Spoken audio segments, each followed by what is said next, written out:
But again, for those, if I haven't met you, my name is Kristen May. I will be the facilitator for today's community working group meeting. So today on our agenda, we have our typical welcome and introduction. Bernice will be providing a phase 2 update for us. And then Niall will be going into our station configurations, presenting an update on all 4 of our stations. And then I will go ahead and present an update on our Santa Clara Design Review Committee and our other design review committees. And then Bernice will go ahead and present on our business resource program, give some updates there. And Erica will present some early construction activity updates. And then, like we normally do in our February meetings, I will be sharing our Santa Clara CWG work plan, which we'll discuss together and just make sure that you have the topics that you're hoping to hear and get updates on. And then we'll have our typical CWG member report out, as well as our next steps. So pretty standard meeting agenda that we have ahead of us today. But before we get into this, I do want to open up the floor to those of you in the room that are members here. We'll go down the list here, and if you could say your name and your organization, that'd be great. So I think I saw Alden.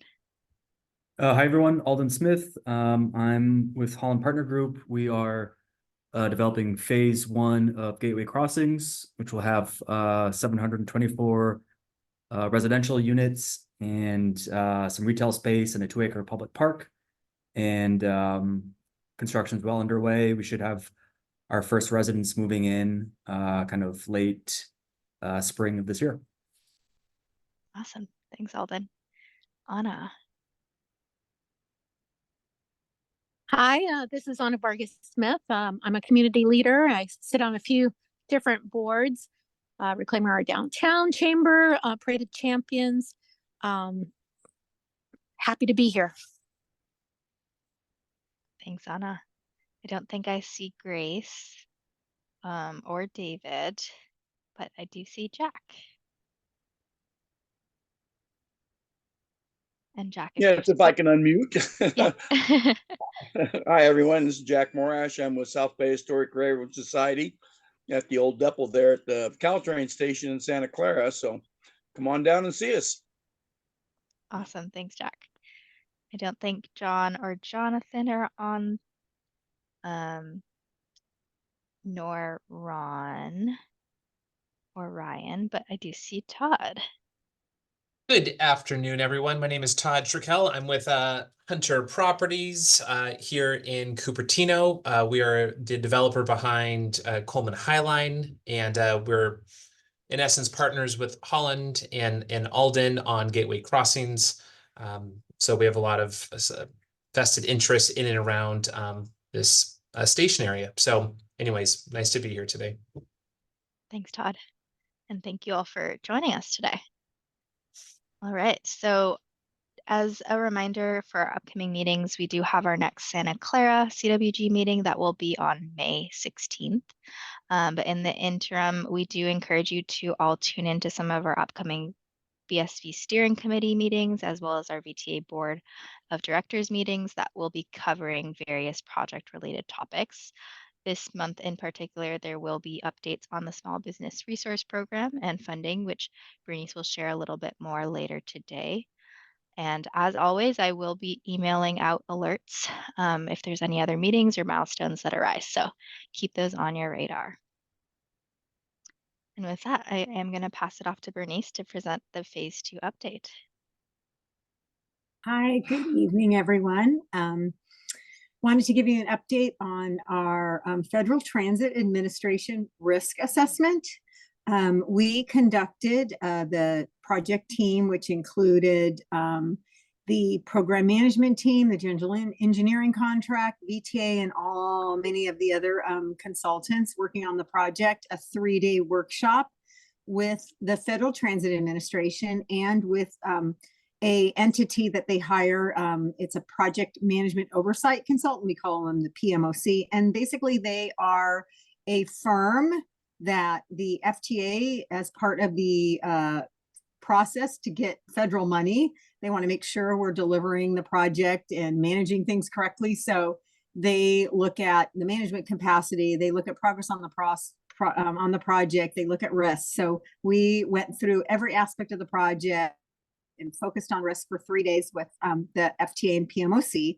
They will take that information and do analysis. And then next week, they are supposed to come back with their assessment, and they're going to take that 12.2, excuse me, $12.2 billion estimate that our latest cost estimate, and they will determine if there should be additional risks or costs, associated costs due to those risks assigned to that.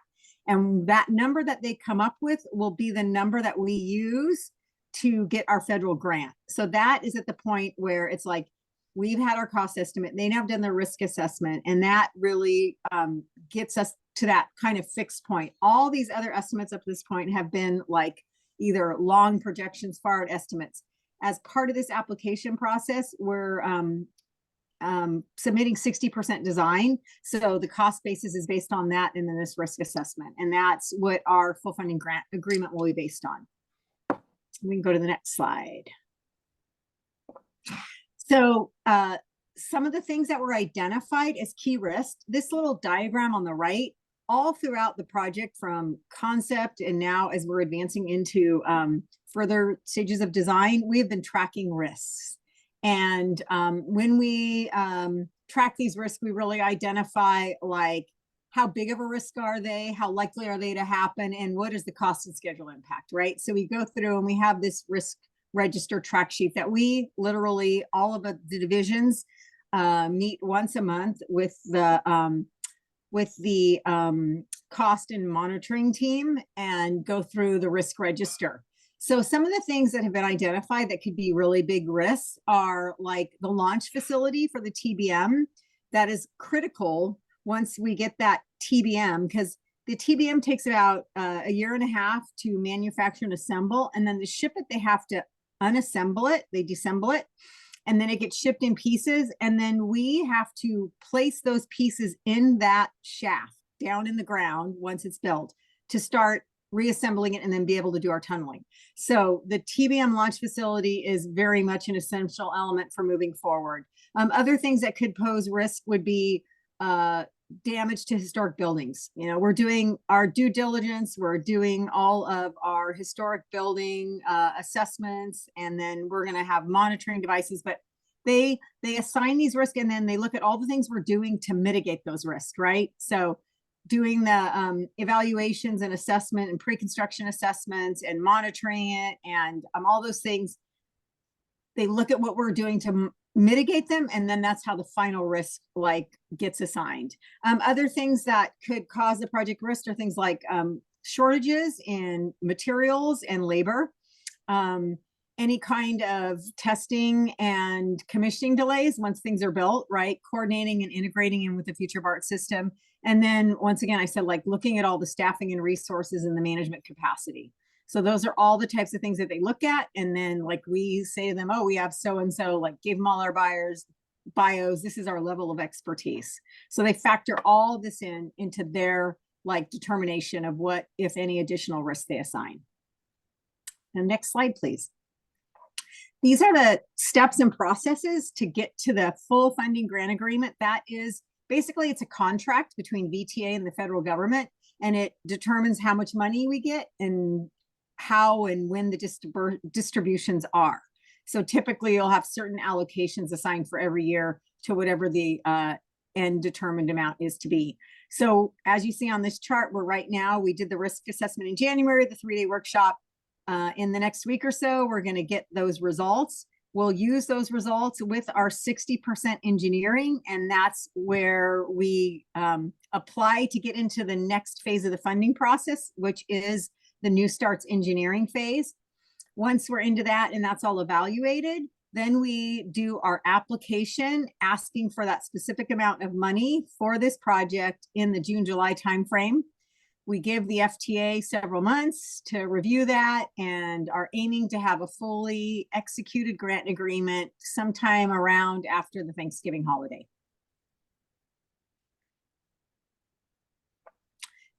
One element to help ensure that we get this FFGA is we are really ramping up with advocacy efforts, and I and the team will be reaching out to some of you, looking at having some little breakfast workshops, just really to get everyone together and look at what are some of the ways we can raise sort of visibility up all the way up to our congressional delegation in Washington and those people making the decisions about us getting this money. So we've launched this advocacy program. Our Chief Mega Project Officer, Tom, just got back from a trip to Washington, meeting with some of the key delegation representing California and some of their staffers. So we've sent them with 7 key messages that we have for this project, really about like economic benefits, environmental benefits, job creation, what else? I'm missing some other ones, but there are 7 key core messages that really highlight the benefits and need for this project. Connectivity, mobility, equity, all those things. So those are the messages that we're relaying on this project: regional, local, and nationwide benefits, actually, when you come to manufacturing things and creating jobs. So you may hear from us soon for these breakfast meetings that we have planned in March, and hope that you can participate. Next slide. Some of you may have been reading some of the recent articles on the BART Phase 2 project. Some of them were about communications. Some of them were about, the project cost, and the word is out that, that 12.2 number could go up after this risk assessment. Our former mayor had suggested maybe, and I'm sure it raised some ears in the Santa Clara area about truncating the project.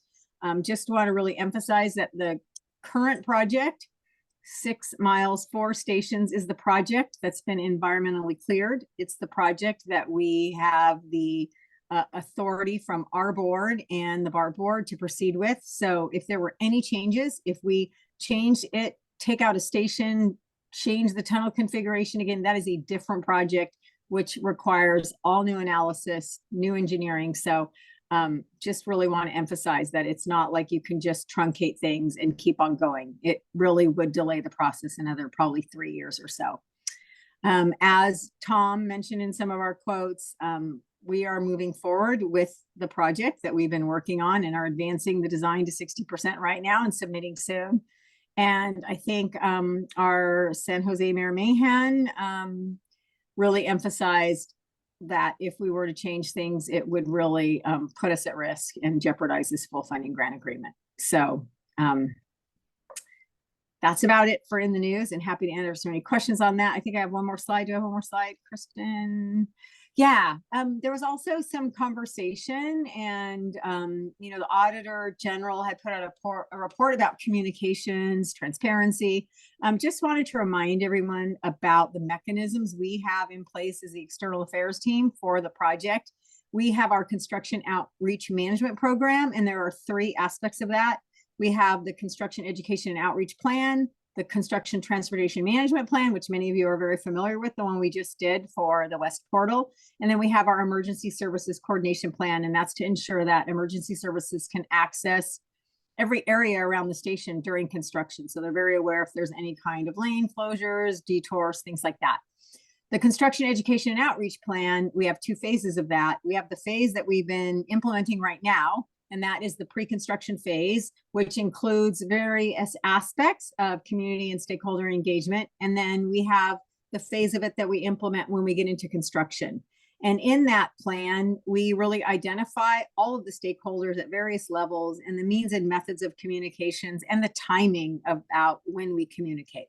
So just wanted, there was some inference that we didn't have a communications plan, but I think they were looking at communications at a very different kind of level, not like us communicating about the project and outreaching to the community and stakeholders. Next slide, please. This is the details for the CEOP, which is really the major part of our comp. And that includes the general outreach, and that's just raising visibility like we've been doing during the planning and design phase. Letting people know when major milestones are, and all of the planning and activities, and like engaging the community in being engaged with development of the CTMP. The other aspect is building those relationships, having CWGs, working with the community. The business resource program, which I'm going to go into a little bit of detail today, that is a environmental commitment, and the entire like construction outreach management program is one of our environmental commitments. Another aspect, and we will be implementing that when we do the fencing around the early West Portal work, is placemaking and activation. We'll have some signage on that. And then on the radar is very much like how we coordinate with all the other things going on around us, with other projects, with other community activities. It's really like making sure that we're keeping track of everything that's going on around the project. So we're coordinating and working collaboratively with our city partners, developer partners, and businesses around the community and the project. Awesome. Thanks, Bernice, for that phase 2 update. Does anyone have any questions or comments with regards to this section? Yeah, Kristen, I have a question. Yes, go ahead. So obviously, it sounds like we have a risk assessment that's currently going on, and it sounds like we expect to hear back on that risk assessment by Thanksgiving of this year. Is that accurate, Bernice? So no, the risk assessment is going on right now, and Right. we will have the results of that in the next week or so. Oh, okay. And that's when the PMOC will provide their report, and then we I think we have ability to comment, but I think pretty much the report really will basically identify what the project cost, what they see based on our kind of bottoms up cost estimate, Right. and then them assigning if any additional risk.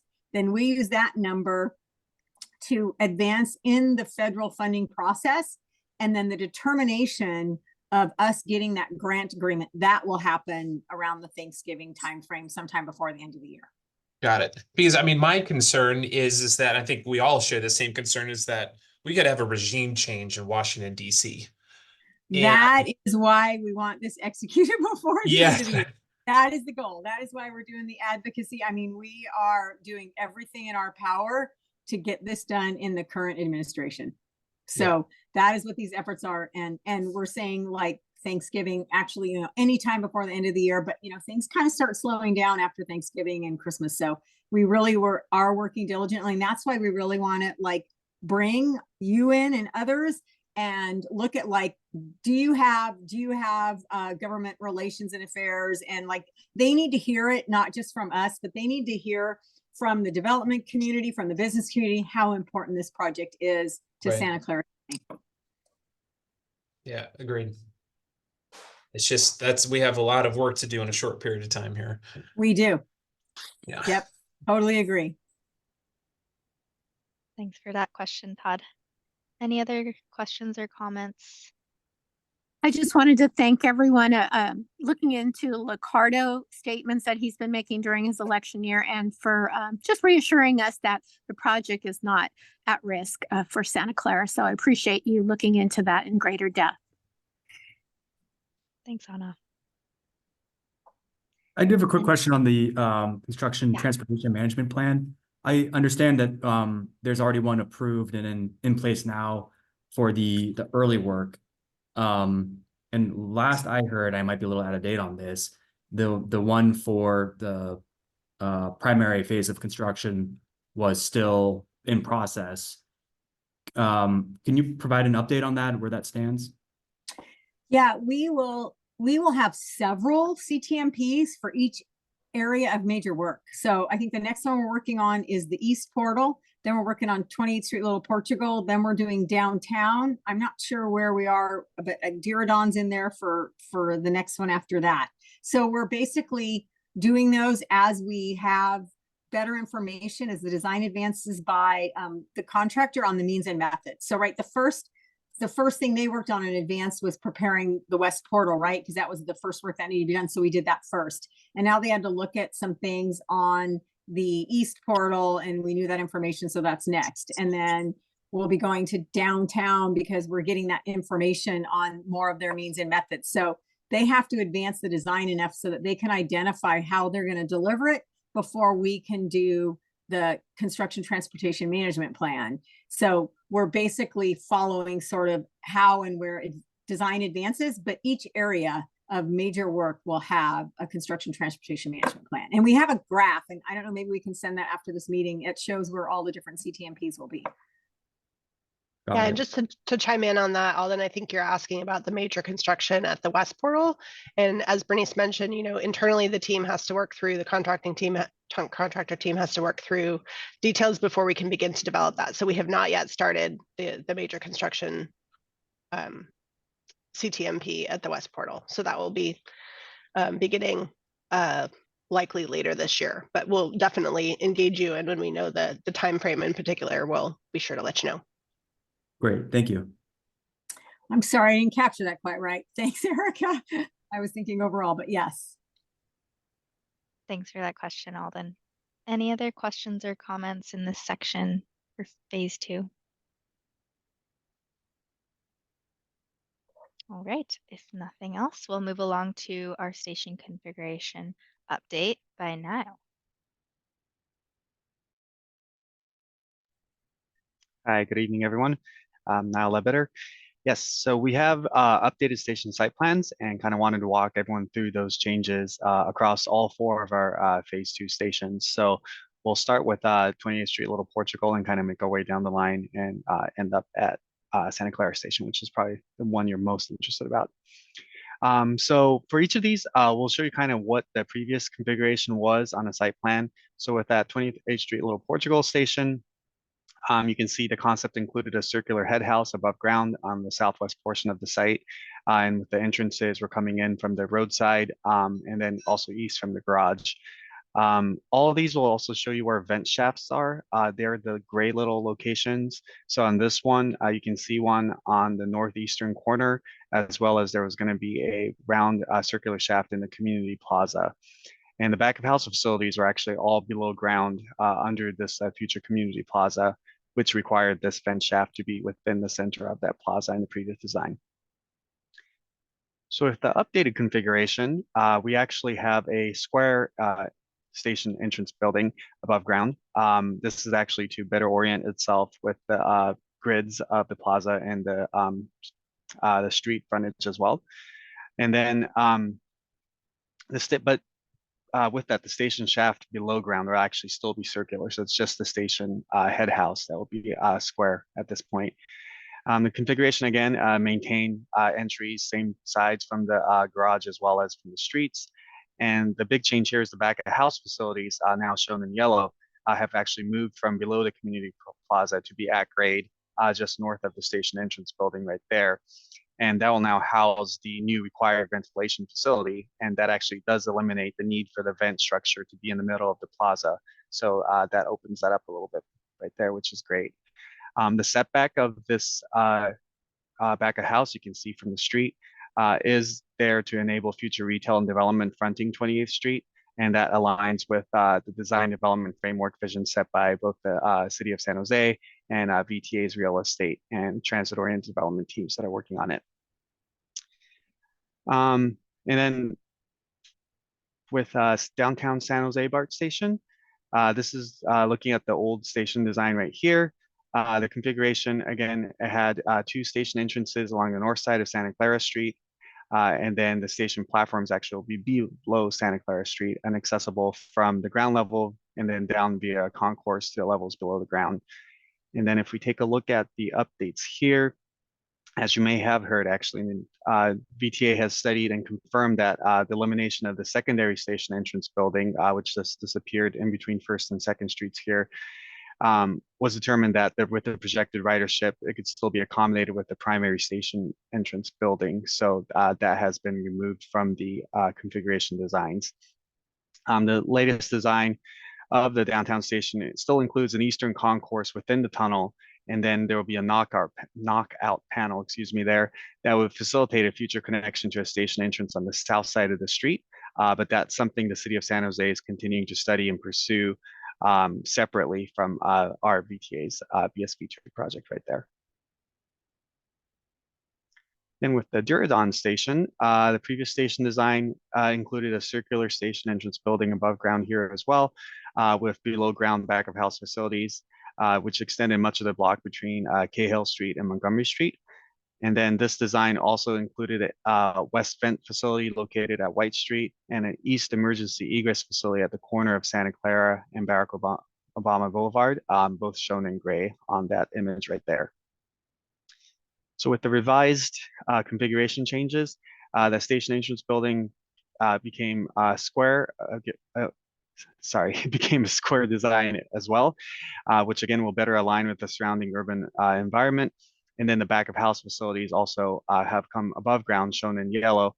And this actually significantly reduces the extent of excavation and improves the access to maintenance and operational equipment.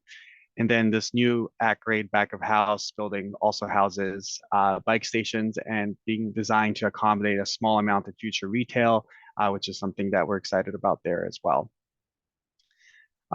Through the coordination with Caltrain and other Duradan intermodal station concept partners, the above grade portion of that west vent facility has been actually reconfigured and shifted slightly. And then the east emergency egress has actually now been relocated to no longer be on the sidewalk of Santa Clara Street, which is great. And it's been accommodated within the station building itself. So we no longer showed that there as well. And the last one, Santa Clara Station, which again, I think you're most interested. So this was our original station configuration. As you can see, it was designed as an at-grade platform station accessible by an elevated concourse that was both from the eastern portion, which is the future Gateway crossings, and then the western side, which is Caltrain Station, as well as the transit center. And this elevated concourse spanned over the BART storage tracks and provided as part of the new hall a yard maintenance facility that is co-located with the station, as you're probably familiar with. So our project, we continue to look at the station layout with the passenger experience in the forefront. And considering all of our community feedback, we were actually able to, with coordination with BART, grant some variances from their standards. And that allowed us to modify the track layout within the new whole yard, which on the next slide you can see allowed us to actually shift the tracks about 50 feet to the south. So that means that we actually now have space at the front side, fronting Brokaw Road, to have an at-grade station entrance. So no longer having a concourse and actually having a station head house at the front of the platforms and with a new plaza area, which is kind of denoted in that yellow color. So folks coming from Brokaw and Champions Way, Gateway Crossing side, would just access directly from the western side, and then eastern side, and anyone coming from the west would use the existing pedestrian undercrossing actually, and then come up from that and then walk straight into the station. Wanted to give you a cross section actually of these two elevation changes, since I know this was a big discussion point previously as well. So previously, this is what it looked like. Especially, you can see the number of level changes happening. If you came from Caltrain or the transit center, you'd be at basement level, essentially underground passage, have to go 2 levels up to a concourse level and then back down after the fare gets to the platform level. And then coming from the eastern side Gateway crossings, you would still have to make that same level change up to the concourse first. Then with this new design, this is a cross section looking essentially right at the Brokaw Road side. Because we are able to access the station from the front, if you're coming from the Caltrain side, you would just come up the ramp and then you'd be at the exact level to come into the fare gates and then walk yourself onto the platforms. And then if you're coming from Champions Way side, it's essentially a sidewalk is a slight incline. So you could take that all the way to the front of the fare gates, or there's a staircase option as well coming up from the plaza that you could get to that level. But all ADA accessible, and then no longer needing any kind of elevators, escalators solely for the purpose of the train station. There will still be actually elevators that will be accessible from the plaza level to get to the garage. That'll also have a half height exit to get you to the concourse level for those who want to take that as well. But again, the sidewalk pathway actually is the slight incline that'll take you directly to the front of the station. Thanks, Niall. Does anyone have any questions with regards to the station configurations for any of the stations or Santa Clara specific? For Santa Clara, I want to say that's an incredible improvement. I mean, if I was in a hurry to get to, and not to miss my train, this is a time savings, and it's also safety wise. I think it's a significant improvement. Thanks for that. Thanks, Anna. I've got a quick question for you, Kristen. So Yes. when we designed phase 2 of Gateway Crossings, we incorporated what I'm going to call a paseo between buildings 3 and 4. And that paseo was to, in essence, really bring people and bring, vitality of some sort, or at least interest directly to the entrance of the station. So if I were to walk down the future paseo between buildings 3 and 4 of the Gateway Crossings project, what would I kind of see at the end on the station side? Yeah, definitely. I Is can that a answer fair that. question? Yeah, Kristen, can you go back 2 slides before? So it's a little hard to see here, perhaps, but the paseo you're referring to is kind of under the ward's future in that middle part. Thanks, Exactly. Kristen. Yeah, exactly. So you're facing the side of the garage right now. However, the side of the garage right there will have garage elevator access and be a little bit more of an open concept where you actually have a visual element attached to it. And then Great. you'll have landscaping, and the paseo, almost imagine if it like continues as it hugs the front of the garage side that takes you over to the plaza to the right. So it's almost like it brings you to the front, and then it'll guide you along the side of the building and into the plaza that's actually on the northeastern corner. Okay, so there'd be some type of visual interest or architectural Yes. element on the garage that would somewhat anchor, what would be the south side of our paseo. Exactly. Yeah. And anyone actually using the garage to access the retail or other options within Gateway Crossings would actually take the elevators down right to the front of that paseo. That's where they would get dropped out. Got it. And Thank that's you. actually what the design review committees have been working on right now, is the architectural treatments on that facade right there, and how it can, be very appealing to those facing it, walking by, right? And not just a typical cement garage. Awesome. Great question though, Todd. Thanks. Any other questions or comments for the station configurations? All right. One quick question. Will you be yeah. factoring in like a drop off or rideshare area? And does that go on Champions Way, or is it, because Brokaw Road kind of dead ends at the Caltrain tracks? Yes. So Curious how actually, you're yes, planning for exactly that. like you just said, it'll be on Champions Way. There'll be sort of a pickup drop-off lane hugging that front side. Kristen, actually, if you could go back one more again. Right after you turn the corner, sorry, one more. Right after you turn the corner, Brokaw Road, where that essentially the arrow kind of coming in, that'll be the front edge of the plaza, and along that corridor will be your pickup drop-off lanes for TNCs, Ubers, taxis, and such like that, as well as potentially smaller circulator shuttles in the future. Okay. And I'm sure we're not at this point yet, but there might be a need to, through signage or some other means, kind of direct traffic to turn left when coming down Brokaw, so they don't end up at the dead end. Absolutely, yeah. Don't end up in the stub end.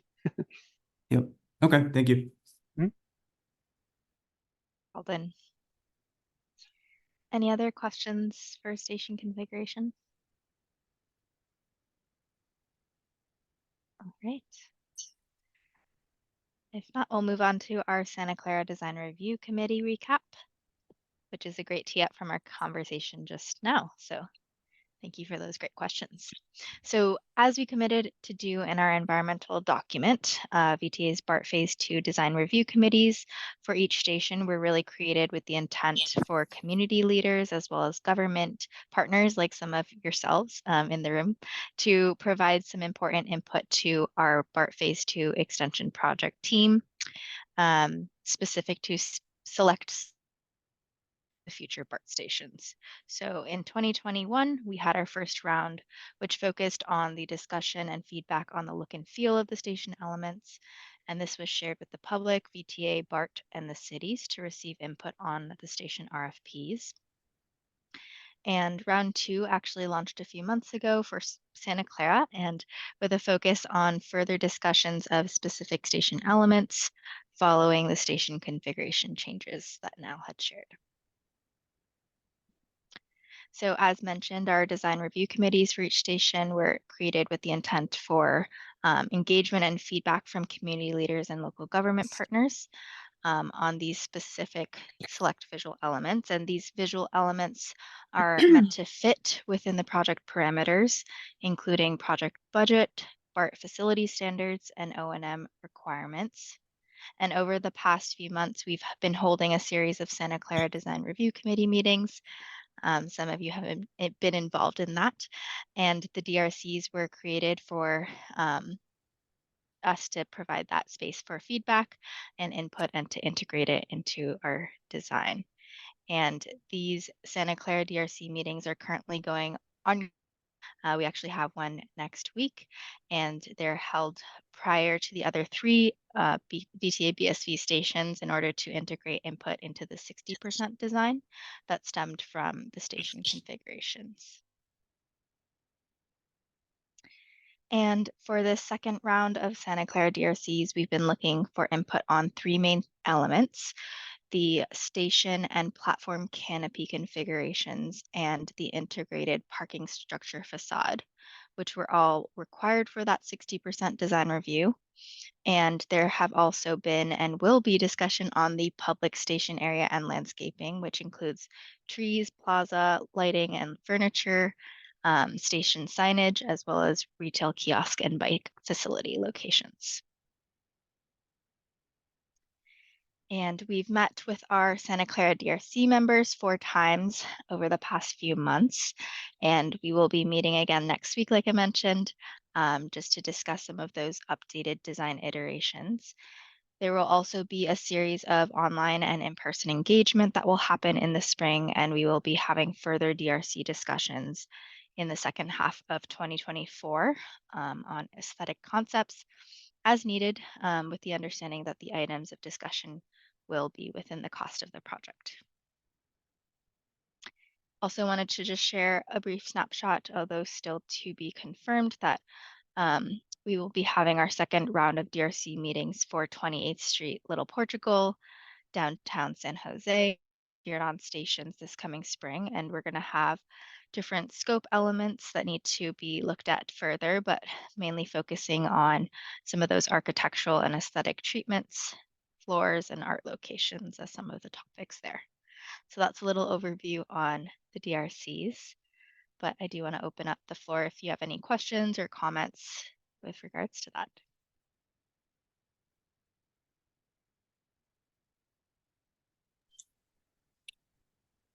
Kristen, I was curious, are you able to show any of the images that are sort of still a work in progress, or will that be for a later date?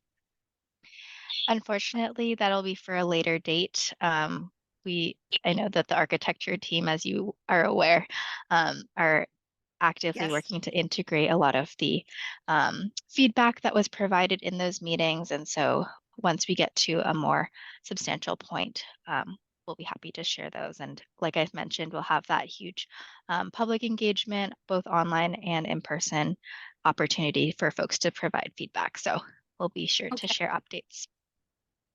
Thank you. Thanks. Any other questions or comments?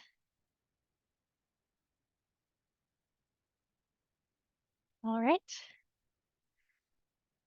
With that, I will pass it off to Bernice for a business resource program update. Hey. So as part of that comp that I talked about earlier, one of the aspects of it is our business resource program. And the purpose of the business resource program is to support small businesses during major construction. And for the definition of a small business, we are using the definition that the cities use, and that is 35 employees that hold an active business license. And it's very critical that they hold an active business license because we're a public agency, and when we get to one aspect of the program, they really need to be a licensed business. And we may even help them do that if they're not. I just want to remind everyone that related to business impacts, that us pursuing VTA, pursuing the single bore tunneling, that really did significantly reduce the impacts that a mega project like this might typically have if we had chosen a different delivery method. So the business resource program is an additional level of support for these businesses that will most likely still experience some impacts, but nothing to the extent that they would have maybe if we did another way of building this. You can go to the next slide. There are 4 major aspects for the business resource program.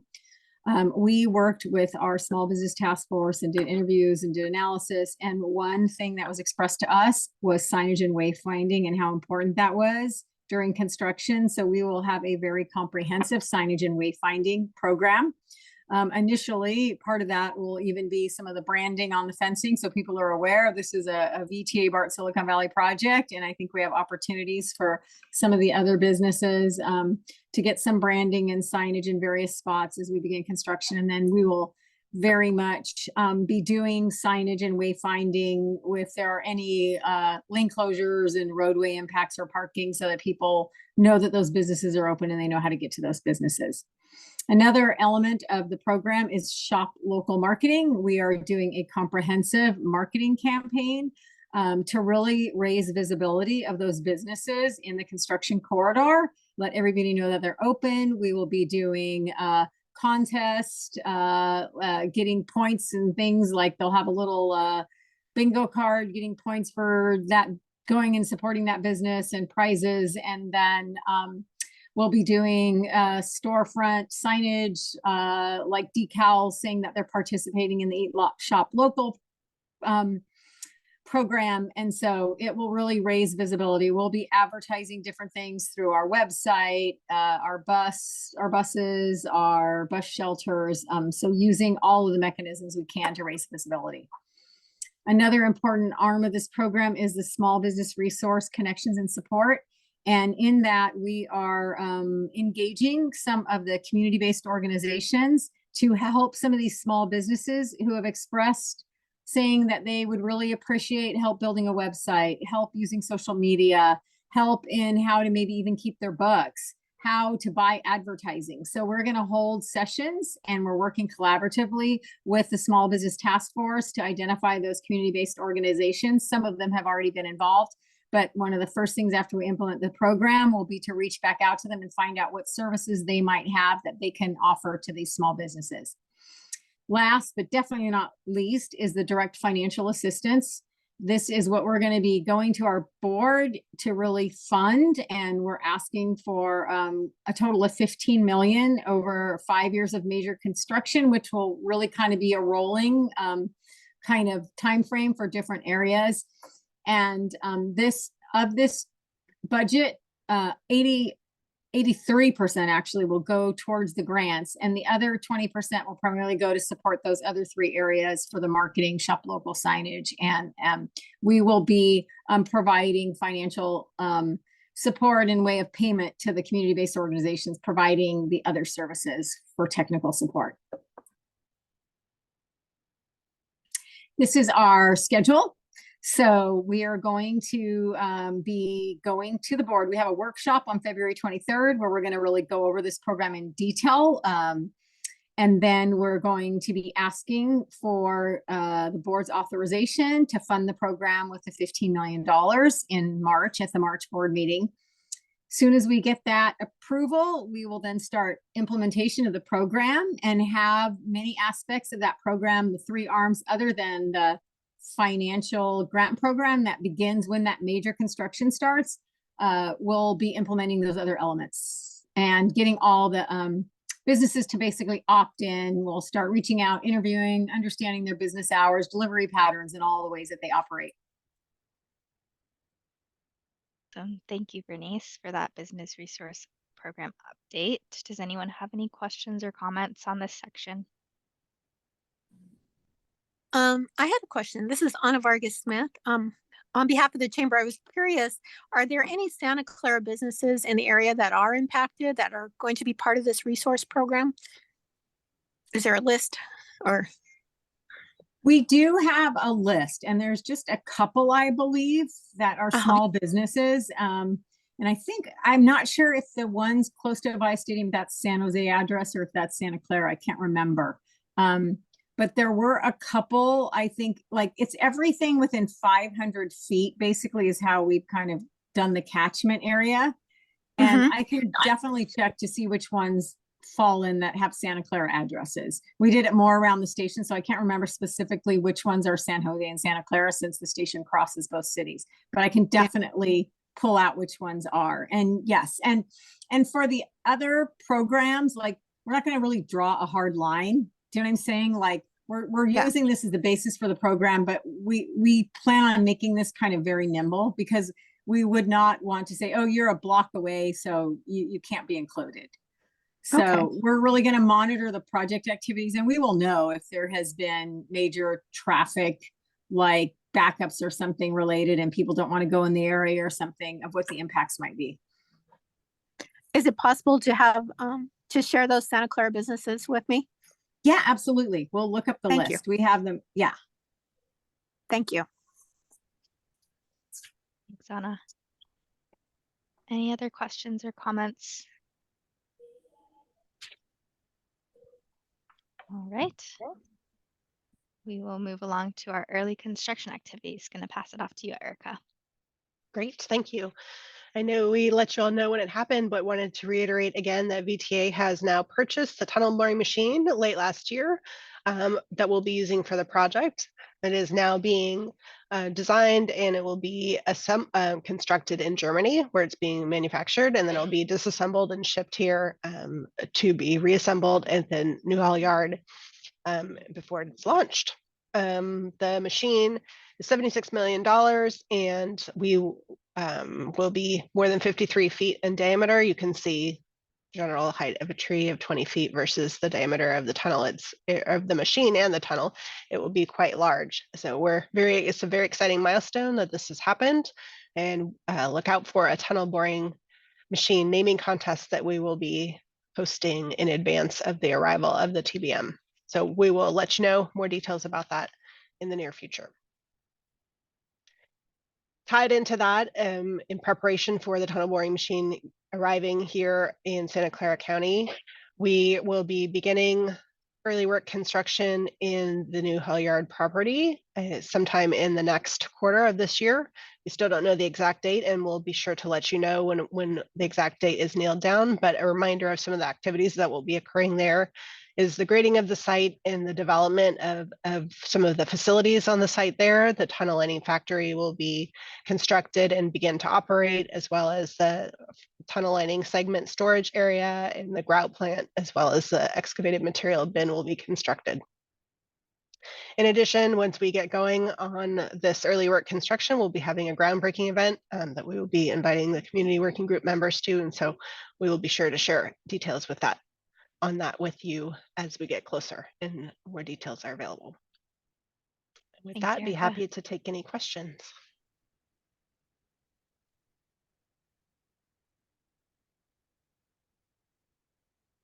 All right.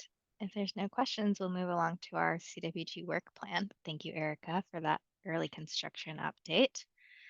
So like we normally do in our February timeline, we like to go over our Santa Clara CWG work plan for the year. And just a reminder that this work plan is subject to change according to project milestones. It's really meant to be a guide for our year ahead. And we are planning on having our typical 4 meetings in February, May, September, and November of this year. But again, if a specific need or project milestone arises, we may have additional meetings or alter our meeting dates. But we're going with these 4 typical months for this year. And this year, we'll be providing a typical CWG member update section, of course, and then under our phase 2 program update, a large focus on FTA and funding, similar to what Bernice mentioned about FFGA. It's going to be a large focus this year. And then also looking at contracting and real estate, as focuses and topics to share updates on. And then construction is also going to be a large topic and focus this year, with a focus on the CTMPs, providing updates where we can on the status of those CTMPs, as well as our historic building and building monitoring programs, giving you a status update there. And then if there's any project milestones related to construction updates, we will be planning on sharing those with you as they arise.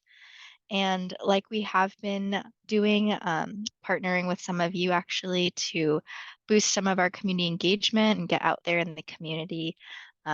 We will continue to do that this year and continue to share the ways that we are on the grounds and also sharing our project information.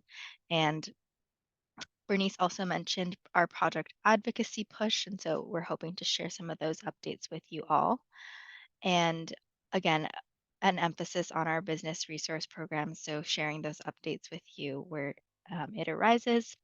And then also general outreach and engagement, showing you updates on some of the events we attend and folks that we engage with, and our DRCs, our design review committees, just sharing updates on where we land with those station designs and the station elements there. And then with regards to their station area and planning and adjacent developments, we will be trying to share some updates as well, from partnering with the city planning updates, the Santa Clara station area specific plan. And then at the end of the year, sharing some government affairs updates there. So that's what we have planned and slated for this year ahead, but would love to open it up to you all if you have any thoughts or feedback or subjects and that you'd like to see integrated or things you've been hearing from your communities. We'd love to hear.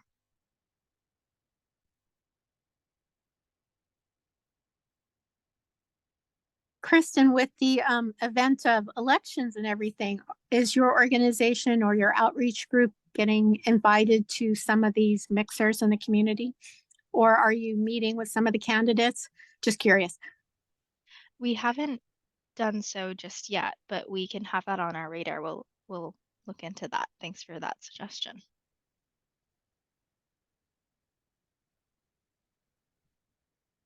Also, this time of year, a lot of cities like Sunnyvale, Milpitas, all are in this area, are having their breakfast with the mayor type of meetings and, you know, forecasts, business forecasts for 2024.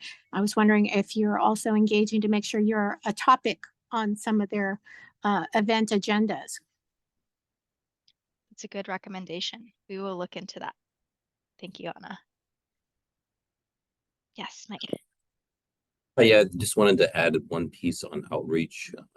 So the city of Santa Clara is working with the VTA to schedule a city council study session on April.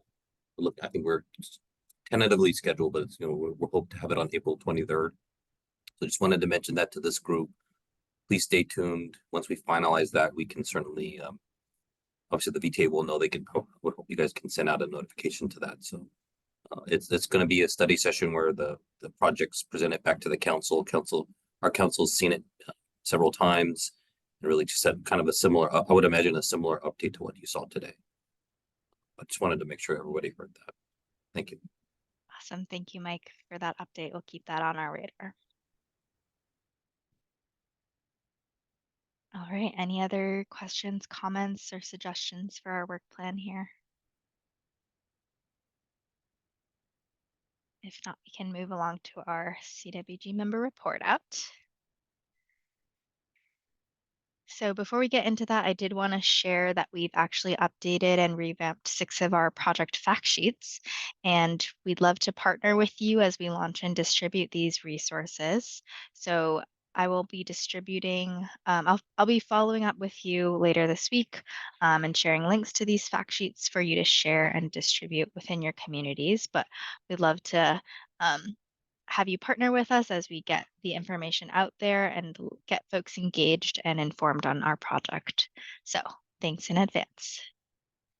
All right, moving on to our report out.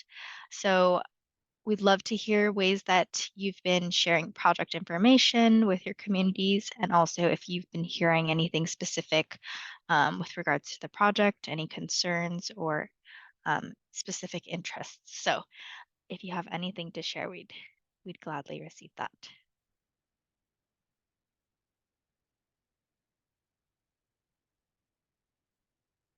This is Jack over at South Bay Historic Railroad Society. Can you send me some PDFs of those new fact sheets? Yes, I will be doing that. Thank you. Thanks, Jack. This is Anna Vargas Smith. I just wanted to share that the Silicon Valley Central Chamber had a business council meeting, and we invited our city manager, Jovan Grogan, and we also invited Glenn Googans to sort of just give us a recap of 2023 and also, some hot topics for 2024.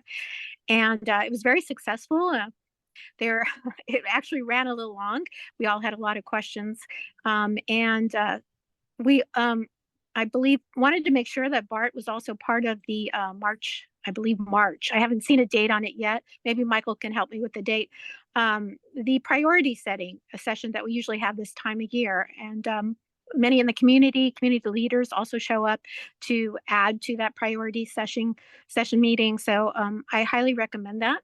But an outcome of that business council meeting is that we are going to have another one in March again. So it seems like March is going to be very busy for outreach and community. So just wanted to mention that to you, that perhaps it's a good opportunity to present at our next business council meeting. So I'll look into some of the details and share that with you, Kristen. Sounds great. Thank you, Anna. Any other updates or report backs to share in the group here?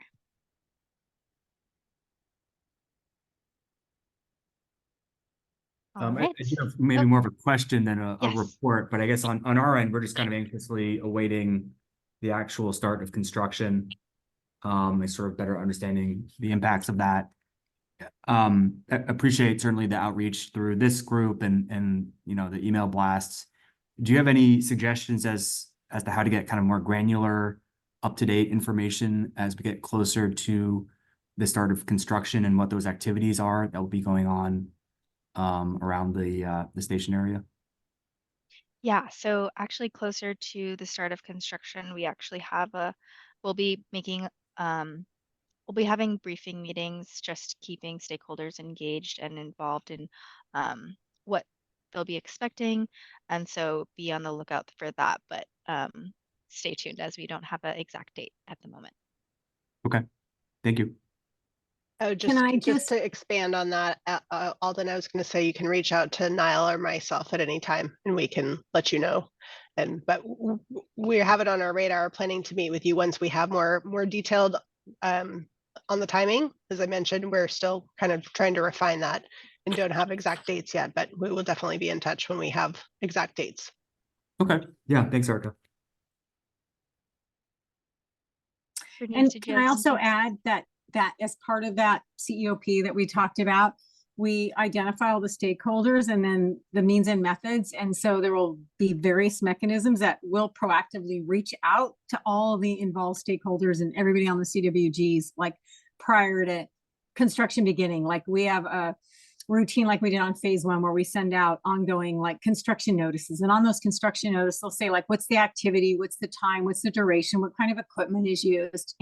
Some of the initial early works is more like on site, contained in the actual site, and maybe it's more trucking that you'll see. But as the activities change, there will be regular updates as part of the outreach program, like letting all stakeholders know, and we'll have mechanisms that you can be sure to be like signed up for those specific activities, and you're classified based on your areas of interest so that you will get targeted information if you don't want everything. Like you may just want information around Santa Clara Station and not like Little Portugal, right? So we classify all the stakeholders to make sure you're getting the relevant, pertinent information that you want.